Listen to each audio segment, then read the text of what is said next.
Thank you, Clark Barbecue Chicken. Thank you. This is it. Dami nito. Thank you.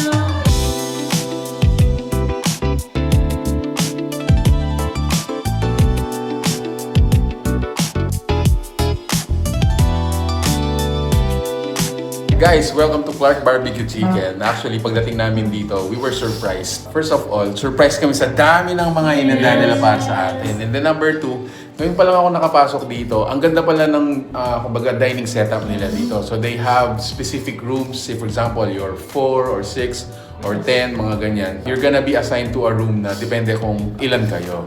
Actually, meron sila dito, dalawang VIP rooms. Isa yung kung nasan tayo ngayon. And another side is yung kabila. Actually, dito ang 54 na katao na pwedeng kumain dito. Sa buong restaurant. Yan, sa buong restaurant. Dito small restaurant lang siya. Pero imagine, ito yung mga hinahanda pala nila dito. Yes, yes. Inside Clark, iba-iba yung mga restaurants na available dito. But this one, I believe, hindi ito yung parang masusurprise ka. Ano ba yung lasa na? Ano ba yung ganun? But I think they're a little bit familiar. Pero authentic yung mga ano nila. I mean, it's Korean taste, no? And nakita ko rin, napansin ko rin, kung ano talaga yung gusto mo. Let's say, you're really looking for chicken, you're really looking for skewers. Talagang dito, sure na sure, meron sila lahat. So syempre dito meron tayong mga yung mga appetizer, meron tayong mozzarella corn, yan. Yes. Pero syempre yung mga skewers natin, yung mga flavors. Syempre yung mga chickens. Yan, no? Chicken. Sa table natin meron yung 1, 2, 3, 4, 5 kinds of flavored chicken. Syempre meron din yung plain.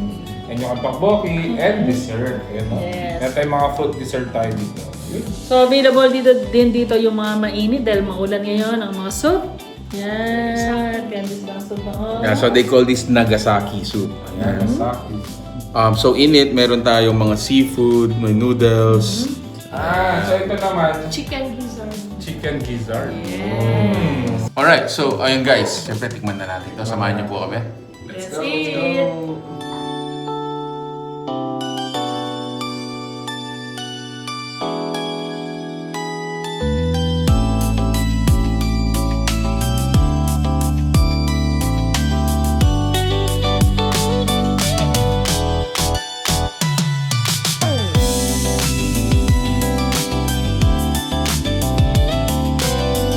Minutes later, ang dami pa rin. Ayan, no? Ang dami.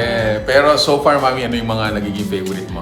Dito nagustuhan ko talaga ang kanilang stir-fry sausage. Yan. Masarap ang kanilang nagasaki, itong kanilang soup. Yes. At gusto ko rin yung kanilang mga chicken. Gusto ko rin yung kanilang mga skewers at yung kanilang sausage. Although maraming mga nauusong mga fried chicken sa mga kanto and everything. Para sa akin, my opinion, iba talaga yung mga Korean chicken. Yes, Nakukuha so, talaga. May technique talaga sila ginagawa na it's gonna be crispy in the outside and Juicy still inside. juicy and tender inside. And then yung mga flavors nila, napaka-distinct pa rin na parang honey glazed, mga ganyan.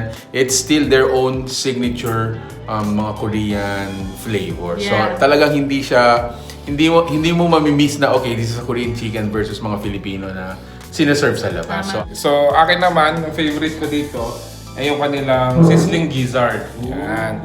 So sabi kanila, medyo malakas yung amoy. Malakas nga yung amoy pero masarap din siya. So medyo spicy pero may kick talaga. Ikaw, brother.